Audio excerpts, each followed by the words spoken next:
This is CBN Newswatch. Hello, everyone. Thank you so much for joining us for CBN Newswatch. I'm George Thomas. Growing tensions with Iran today, with U.S. Secretary of State Mike Pompeo making an urgent trip to the Middle East to shore up support for U.S. policy. Pompeo's visit to Saudi Arabia comes as President Trump imposes a new round of tough economic sanctions on the Islamic Republic. My colleague Gary Lane has more from the CBN Newsroom. Gary. George, all eyes in this dispute with Iran today are on Secretary of State Mike Pompeo in the Gulf region and in New York at the United Nations. The United States was expected to present evidence today to members of the UN National Security Council, providing that, in fact, the U.S. drone that was shot down by Iran last week was actually operating in international airspace, not inside Iranian territory, as the Iranians claim. Now, a spokesman for the Iranian Foreign Ministry today warned that the Islamic Republic will shoot down more U.S. drones if they violate Iranian sovereignty.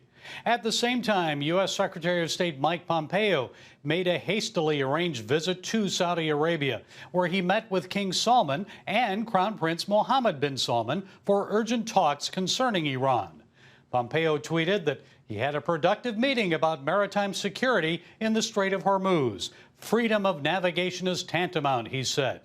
As you may know, Saudi Arabia is a longtime enemy of Iran and is on an opposing side in the Yemen civil war. And regarding President Trump's announcement that he ordered a cyber attack against Iranian computers and missile software, Iranian Foreign Ministry spokesman Abbas Mousavi called it a big mistake, action that is contrary to international law. He said his country may bring a lawsuit against the United States. And American officials say all of this, the Iranian attacks against oil tankers, the shoot down of a U.S. drone, are in response to harsh economic sanctions. Iranians are feeling the pinch, and another round of tough sanctions are set to take effect today. So just how tough are the sanctions? How are they affecting the average Iranian? Nasrallah Razouki is a clothing vendor in Tehran. From what I see, people's purchasing power has been weakened by 50%. They won't be able to even buy bread and potatoes to survive.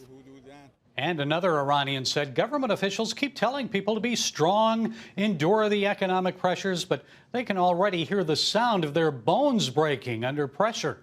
Now, President Trump said he's hoping the sanctions will convince Iran to return to negotiations and give up its goal of developing nuclear weapons.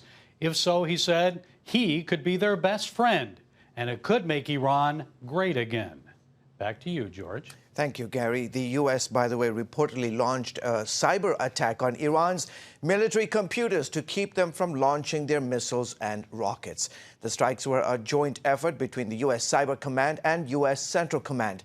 Joining us now for more is Annie Fixler, the Deputy Director of the Foundation for Defense of Democracy Center on Cyber and Technology Innovation. Annie, great to have you on the show. So, U.S. officials are not revealing any specific details about the cyber attack, but how does it work? So, cyber attacks can work in a number of different ways, depending on the target, depending on the goal. Your viewers may be familiar with ransomware attacks against U.S. cities, including Baltimore most recently, that lock up systems. They prevent those systems from processing payments and communicating in other ways. This was likely a very different kind of attack. As you noted, the reports are that U.S. Cyber Command and U.S. Central Command compromised the missile control systems of the Iran's Islamic Revolutionary Guard Corps, which is a paramilitary organization.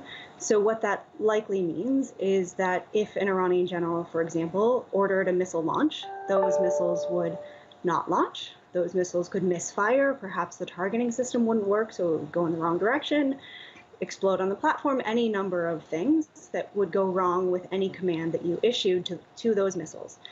Just to give a sense of what a cyber attack looks like or could look like on Iran, back in 2008, 2009, 2010, Iran suffered what was known as the Stuxnet attack, reportedly a U.S. and Israeli operation that inserted malicious computer code into the nuclear facilities where Iran was enriching uranium. So what happened in that case is that the computer code told centrifuges, which are what is used to enrich uranium.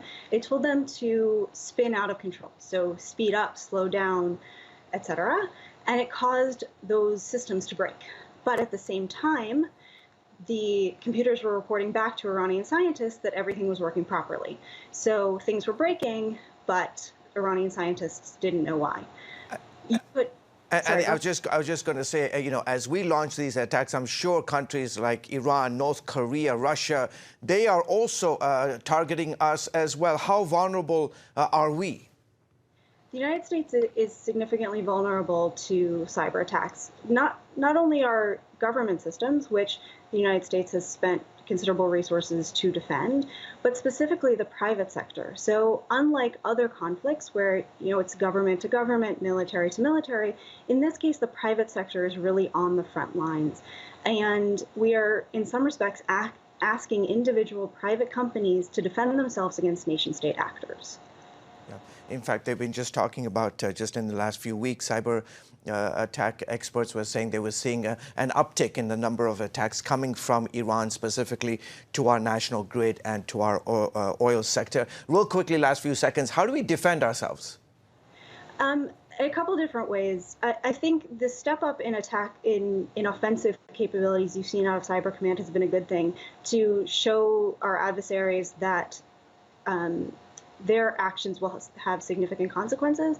We also need to keep harping on information sharing between the private sector and the government, but that needs to take the form of not just alerts that the Department of Homeland Security issues, which are important, but in and of themselves not sufficient. We need real information sharing when it comes to actionable information that our private sector can use to defend themselves in real time.